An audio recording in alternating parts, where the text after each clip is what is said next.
एक टर्म आती है, स्टेटमेंट आती है, इकोटोन किसे कहते हैं, ठीक है। CSR में अक्सर आती है इकोटोन, ठीक है।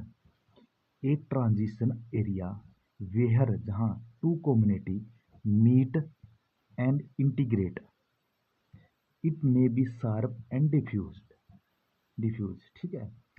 हमने नॉर्मल तरीके से इकोटोन उसे कहते हैं जहाँ दो कम्युनिटी आपस में मिलती हैं, उसको इकोटोन बोलते हैं। जैसे फॉरेस्ट है और ग्रासलैंड है, ठीक है। तो ये अलग अलग कम्युनिटी है, बट ये एक ऐसा ही रीजन है जिसके अंदर ग्रासलैंड भी मिलती है और क्या है, फॉरेस्ट भी मिलता है। इसको हम क्या बोलते हैं, इस रीजन को, यहाँ से लेकर यहाँ रीजन को, जिसके अंदर दोनों है, ग्रासलैंड भी और फॉरेस्ट भी है, ठीक है।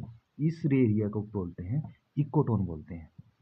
दूसरा देख लेते हैं, ये क्या है, ग्रासलैंड है और ये क्या है, वाटर बॉडी है, ठीक है।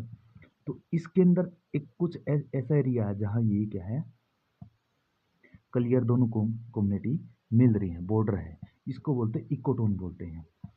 इसमें दे रखा है शार्प और डिफ्यूज किसे कहते हैं, ठीक है। अब देखते हैं जो पहली सिचुएशन के अंदर फॉरेस्ट है ये यहाँ तक और ये ग्रासलैंड है यहाँ तक, ठीक है। अब यहाँ तक ये इकोटोन है, इसके अंदर क्या है, हमने दोनों कम्युनिटी है, जैसे ग्रासलैंड है, ग्रासलैंड का बॉर्डर क्या यहाँ तक हो सकता है, यहाँ तक हो सकता है, यहाँ तक हो सकता है, हमने पता नहीं है। तो इस एरिया के अंदर हमने पता नहीं कहाँ तक ग्रासलैंड का एरिया है, ठीक है। अब दूसरी, ये देखो फॉरेस्ट है, यहाँ तक बॉर्डर है, यहाँ तक बॉर्डर है, यहाँ तक बॉर्डर है, क्योंकि फॉरेस्ट क्या यहाँ तक भी दे रखी है, इसमें भी दे रखी है, आगे भी, यहाँ से लेकर आगे भी दे रखी है, और ग्रासलैंड यहाँ से लेकर आगे भी दे रखी है। तो इसके अंदर कन्फ्यूजन है इस एरिया के अंदर, यानी पता नहीं लग रहा है कि कौन सा बॉर्डर है, सही क्लियर है, ठीक है, क्लियर बॉर्डर नहीं दिखाई देता। तो इसको बोलते हैं डिफ्यूज्ड इकोटोन बोलते हैं, ठीक है।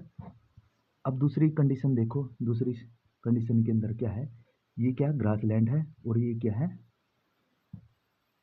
वाटर बॉडी है, कुछ स्पीसीज यहाँ है और ग्रासलैंड ये है, ठीक है। अभी हमने पता है कि ये बॉर्डर है, ठीक है, ये क्लियर कट दिख रहा है, ठीक है।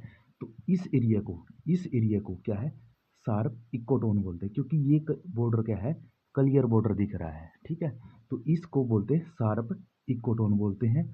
और इसको बोलते हैं, ये डिफ्यूज है, यानी कि हमने पता नहीं क्लियर कट कि बाउंड्री यहाँ तक है ग्रासलैंड की, यहाँ तक है ग्रासलैंड की, या यहाँ तक है, क्योंकि यहाँ तक ग्रासलैंड आई है। और फॉरेस्ट की क्या है, यहाँ तक है, यहाँ तक है, यहाँ तक है, हमने क्लियर कट नहीं बताया, ये डिफ्यूज्ड है, यानी कन्फ्यूज है, डिफ्यूज है, इसको इसीलिए बोलते हैं डिफ्यूज को इकोटोन, और इसको बोलते हैं शार्प इकोटोन। तो क्लियर कट हमने पता लग गया ना, इकोटोन किसे कहते हैं।